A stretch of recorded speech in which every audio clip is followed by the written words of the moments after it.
मेरी जिंदगी में तुम्हारे सिवा और है ही कौन सादिया? करीम को सारा सच बताने के लिए बिल्कुल तैयार थी ना तुम तो। मुझे पता है कि सब कुछ सामने आ गया तो मेरी जिंदगी बर्बाद हो जाएगी इस सब में। तुम अच्छी तरह से जानती हो कि मेरी बेटी कहाँ है। तुम मेरे रूम में बगैर नॉक किए कैसे आ सकती हो अली? नाजिम मेरा मेहमान है। तुम्हारे ये मेहमान तो एक दौर में खतरनाक मुजरिम ठहर चुका है। तुम जानती हो ना माजी के बारे में करीम भाई को कुछ नहीं बता सकती हूँ मैं। इसलिए आज के बाद से तुम्हें कोई भी पेमेंट नहीं की जाएगी। इसने तुम्हारे सामने खड़े होकर सिर्फ और सिर्फ मुझे जलील किया और कुछ नहीं। तुम इस लड़की का पीछा करोगे। एड्रेस तस्वीर के पीछे लिख दिया है। मैं कई दिनों से एक बात को लेकर बहुत परेशान हूँ, सबा के बारे में।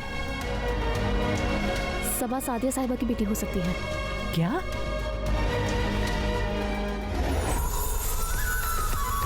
देखिए ड्रामा सीरियल इश्क एक गुनाह आज रात 7 बजे सिर्फ ऑन टीवी पर।